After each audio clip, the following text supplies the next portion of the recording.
बिस्मिल्लाहिर्रहमानिर्रहीम अस्सलाम वालेकुम नाज़रीन, आप सबका क्या हाल है। मैं उम्मीद करता हूँ कि आप सब खैरियत से होंगे। आज की जो वीडियो है एहसास इमरजेंसी प्रोग्राम है। ये वो प्रोग्राम था जब कोरोना की वबा आई थी तो गवर्नमेंट ने ये इमरजेंसी कैश शुरू किया किया था। तो इसी पर हम बात करेंगे। इससे पहले छोटी सी रिक्वेस्ट है कि अगर मेरे चैनल पर आप पहली दफ़ा तशरीफ़ लाएँ तो मेरे चैनल को लाजमी सब्सक्राइब, लाइक और साथ वाले बेल आइकन को ऑल पर प्रेस कर दें, ताकि हर आने वाली वीडियो का नोटिफिकेशन आपको बर वक्त मिल सके। क्योंकि मैं Ehsaas call program, Benazir income support program, Khidmat card, school वजीफ़ा कार्ड, बहीमत बुजुर्ग कार्ड, एहसास राशन प्रोग्राम और मज़दूर कार्ड के हवाले से जो भी नई अपडेट होती है उसके बारे में वीडियो अपलोड करता रहता हूँ, ताकि आपको इन्फॉर्मेशन मिलती रहे। तो चलते हैं वीडियो की तरफ। तो काफ़ी सारे जो लोग ये जानना चाहते हैं कि क्या एहसास इमरजेंसी कैश प्रोग्राम के 12,000 जिनको पहले 1 दफ़ा या 2 दफ़ा मिले थे, क्या उनको दोबारा पैसे आएँगे या उनका अकाउंट जो ओपन है, क्या गवर्नमेंट उसमें इमदाद भेजेगी या उसका क्या करना है? क्योंकि जब वो एटीएम मशीन पर जाते हैं, बैलेंस इंक्वायरी करते हैं तो ज़ीरो आता है। या वो रिटेलर के पास जाते हैं तो अपना शनाख्त कार्ड देते हैं तो ज़ीरो बैलेंस आता है।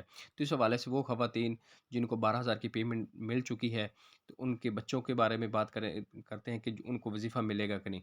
तो ऐसी कोई बात नहीं, ना ही उनको वज़ीफ़ा मिलेगा और ना ही दोबारा कोई इमदाद ऐसी गवर्नमेंट उनको दे रही है। वो सिर्फ़ इमरजेंसी कैश प्रोग्राम था जो एक दफ़ा या 2 दफ़ा गवर्नमेंट ने दिया था, क्योंकि जब ये कोरोना वबा आई थी कोविड-19, तो उस हवाले से जो मार्केट थी, कारोबार थे, वो सब लॉक कर दिए गए थे। इस वजह से उन लोगों को इमदाद दी गई जो अपने दुकानदार थे या कारोबारी ज़िंदगी उनकी मुतासर हुई, तो इस वक्ती तौर पर उनको सहारा देने के लिए ये कैश दिया गया था।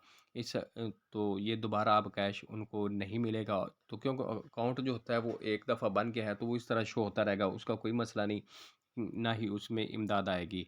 जो ख़वातीन उस 12,000 मिला है उसका दोबारा उन्होंने सर्वे करवाया था, उसमें एल होगी 7,000 या 14,000 की पेमेंट मिली है, तो उनको दोबारा मिलती रहेगी और बच्चों का वज़ीफ़ा जो है वो भी उनको दिया जाएगा।